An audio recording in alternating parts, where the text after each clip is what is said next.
For more analysis on the market shifts around the world and the innovations of the auto industry, we're joined live from Atlanta by an expert in the car industry who has one of the coolest titles I know, Lauren Fix. You are called the car coach. You must have given it to yourself.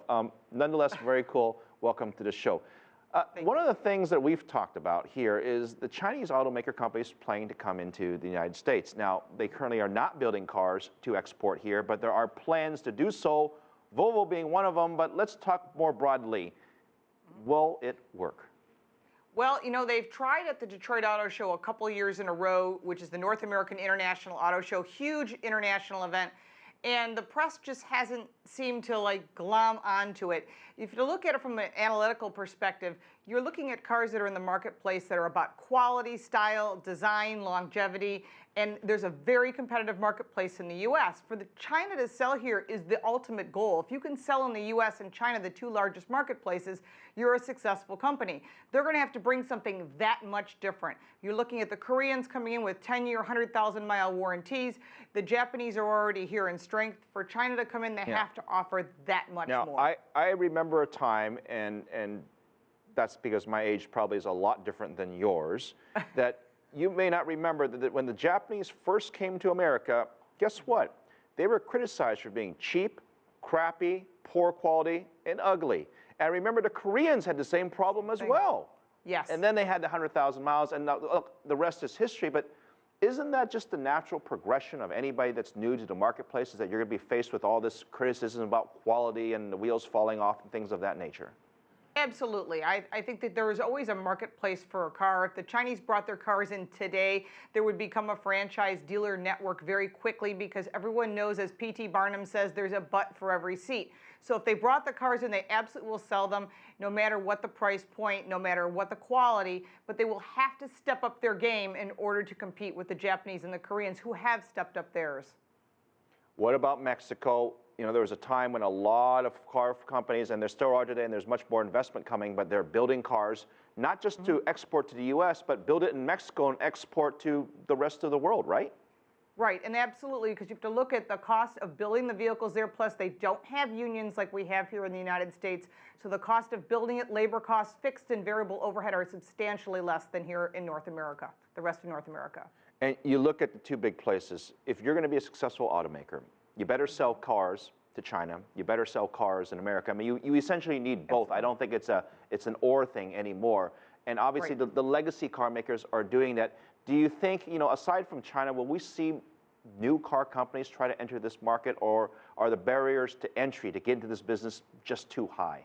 Well, you're going to see Indian car makers come in. Tata's already here with Jaguar and Land Rover, and if they start bringing that Tata low-priced car here, they will sell too. So if China comes in, I guarantee you India will be right behind them, because those are three huge marketplaces, and the only way to be successful is to sell in all three, which is why every manufacturer wants to build a plant in China for that market. Nissan's done it. They're going to bring in Renault. That's coming in before the year is out. They plan to take a big chunk of the market segment. All right.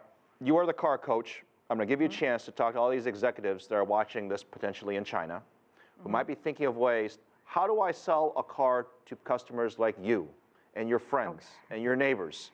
And they look at the U.S., and we broadly describe the U.S. as being the same, but let's be honest, the West Coast is different than the East Coast, and the Midwest is different than both coasts.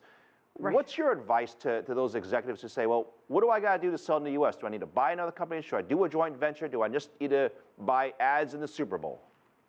Well, I think buying ads in the Super Bowl is a large waste of money, and for the most part, I think you need to get in the hands of the auto journalists, because they're going to say the yay or the nay.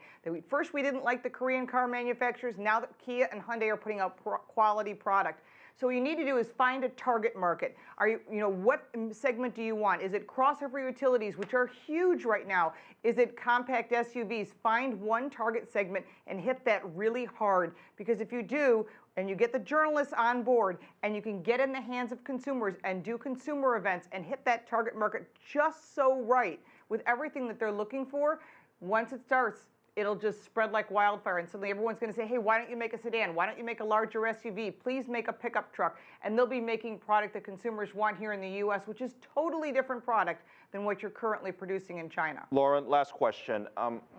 Look, the U.S. automakers, I mean, they've had a tough go the last decade or so. And in the last couple of years, things have gotten a lot better, right? We've seen more cars being sold than any of us would have guessed just 6 or 7 years ago. But look at what's happening in Europe. They're still dragging their feet trying to get out of the recessions that they've had to deal with.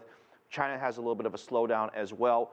But somehow the car makers seem to be in fairly good shape. I guess my first question is, are you surprised? And two, where do you see the next big growth to come from in the next 4 or 5 years? Well, right now, the Germans seem to be doing very well here. Audi and VW Group as a whole is selling very well here in the U.S. and across the world. They're starting to rank number 2 right behind Toyota.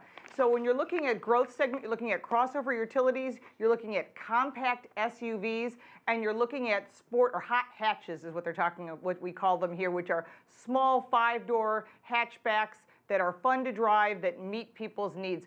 And if you're looking at what's selling, still the big selling vehicle here in the U.S. is the F-150, #1 selling vehicle, because we need trucks here, and that's something that our marketplace needs that is not necessarily a great fit for the Chinese market. So for them, they might consider the compact SUV market as a future growth area.